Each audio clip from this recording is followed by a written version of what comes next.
Thank you, everybody.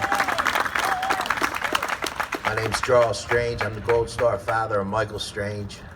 Michael was killed August 6, 2011.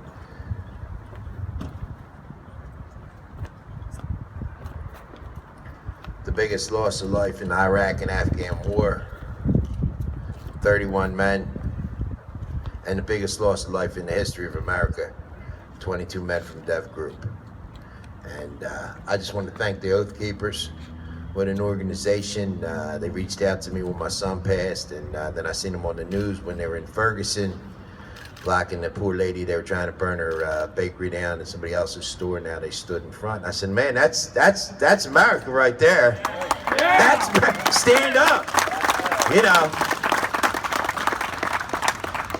God bless them people. And they've been watching my back ever since, and them and a gentleman that was just mentioned, Larry Klayman, who's from Philadelphia.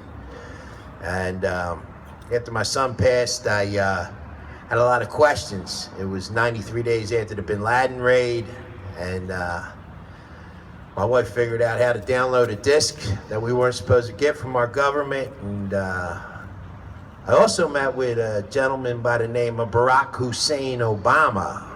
And Muslim. Somebody say Muslim? You're not allowed to say that. No, this ain't America. You're not allowed to say radical Muslims, jihadis. Who says you're not allowed to say that? You know what I mean? Where are you from? You can say this, you can't say that. That's not America. That's not Philadelphia, not where I come from. Tell me what I can say, what I can't say. Not after what my son did. You know, you gotta be kidding me. When I met Barack Hussein Obama, he came up to me and put his hands on my shoulders and told me that my son changed the way America lives. I grabbed Barack Hussein Obama by the shoulders and I told him I don't need to know about my son. I need to know what happened here. And I started to shake him. I shaked him like a bobblehead, you know. And I gotta tell you, the Secret Service guys didn't grab me right away when I grabbed the president. I think they wanted me to give him a shot, to tell you the truth. And I was bent over. You know, it's you lose a child, a son or a daughter, it's every day. It's every day your heart drops. Every day I cry. Every day I get sad. And Barack Hussein Obama came up to give me a hug, and as he was giving me a hug, I said to him into his ear, I said, are we going to have an investigation about this? Is something going to go on, you know? And he whispered in my ear, Mr. Strange, we're going to look into this very, very deep. My son was in very deep. He was with the most elite in the world, you know? The elite in the world defending our freedoms. And them men that died, they weren't the best of the best. They were the best we have. I'm not saying that because it was my son. That's because the 4-star generals and admirals told me nobody was better than these guys. Nobody. This is the best. So then who put them in a Chinook helicopter called Extortion 17? Please Google Extortion 17 into the Tangine Valley. They lied. They said the Rangers are in trouble. Then they said they were looking for a guy named Quarry Tahir. I think he's one of the refugees coming in. And that's no joke. I'm serious. Quarry Tahir, look him up, right? He's a known terrorist, right? Why do we let so many terrorists come into our country? Why do we let so many of our Taliban and Al-Qaeda go? I know why. We had a disc given to us, and my wife figured out how to download this disc, 1,364 pages. They didn't figure somebody from Philadelphia would figure it out. And this 1,364 pages tell us how they set up my son and these men, these 31 heroes. It was a setup. No matter what happened that day, they were going to kill these guys. It wasn't an accident. They told me it was a lucky shot. I said, a lucky shot? All our sons are dead. Are you kidding me? What is wrong with you? You know? And I was escorted out that time, too.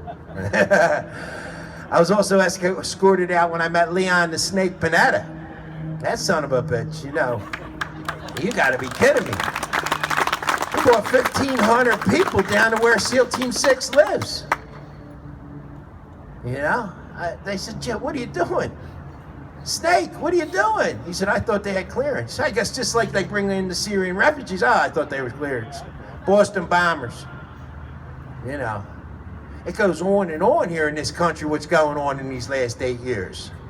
It's bad. It's Al-Qaeda terrorists, 3131 Richmond Street, Richmond and Allegheny. Al-Qaeda terrorist, April 2012. He had millions of dollars. It was on the TV station for about 12 seconds. They didn't want to scare the American people, they say. You know, they're here. And they're going to bring more in. We got homeless vets. Where's Channel 10 at? Is Channel 10 here? Last Tuesday, they just did a 7 o'clock show on the homeless in Pennsylvania. So another gentleman mentioned it. We have enough homeless vets. We can't take care of our own. We're going to bring these people in that hate us? They hate us, these people. You know? Give us the house. Give us the welfare. You know, this is crazy. So, after my wife figured out how to download the disc, after I grabbed Obama, a couple other things went on. You know, a lot of questions about this. All these guys getting killed. And the NSA tapped my phone. And then they went into my computer. And Judge Leon, with our lawyer, who was just mentioned, Larry Klayman, who's from Pennsylvania, he's the only lawyer to ever sue a president and win. He sued Bill Clinton. And he represented 8 of Bill Clinton's girlfriends. Am I allowed to say that? That's the truth. I know Larry very well. I've been to Washington, D.C. 36 times banging on doors. Me and some of the other families trying to get answers. Nothing will bring my son back, but I don't want it to happen to somebody else. Not one of our soldiers, no matter if it's the guy that works in the kitchen, should fly in a Chinook helicopter from 1960, refurbished in 1989. Our elite military? We don't have money to get new helicopters because we're bringing in Syrian refugees? What are you, fucking crazy? Our sons and daughters! You know how many sons and daughters we lost here in Pennsylvania? 289 killed in action. Iraq and Afghanistan, 289.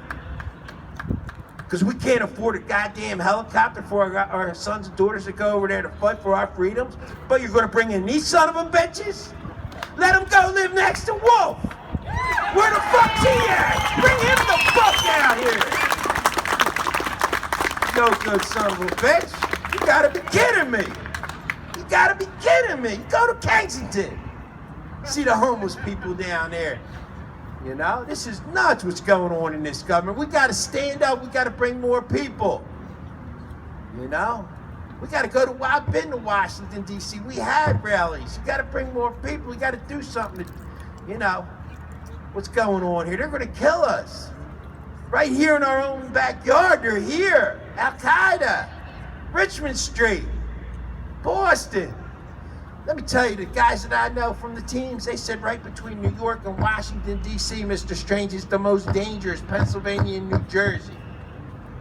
You know? L.A., which is them poor people out there. You know? Yeah, I get fired up. Thank God for this Oath Keepers, man. I'm a member. We need more members. We need more men like this to stand up. Be counted. You know? What's going on here? You know? But, I can't thank us enough for having us up here, and check out the Michael Strange Foundation. We bring in parents for a weekend and you know, try to help each other out. The loss is unbearable. And, thank you.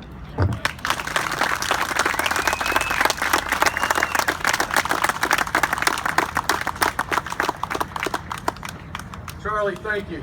Thank you so much for what you do, for your foundation, for your son, and all of those that have given the ultimate sacrifice for us. And in return, we need to stand up. We need to be the ones here at home that stand up and are willing to give the ultimate sacrifice again. We all have to remember, we took an oath once, but that oath lasts our entire lives. And it's going to come time again where we're going to be called. That's why with the Oath Keepers, we're putting together community preparedness teams, because we're trying to get the local communities to understand what we're up against. And we need you all to participate. And as Oath Keepers, we will continue to fight for our country and our freedom with all of what we have. At this point in time, I would ask somebody from an Oath Keeper. I want an Oath Keeper hat. Will somebody give me their Oath Keeper hat, please?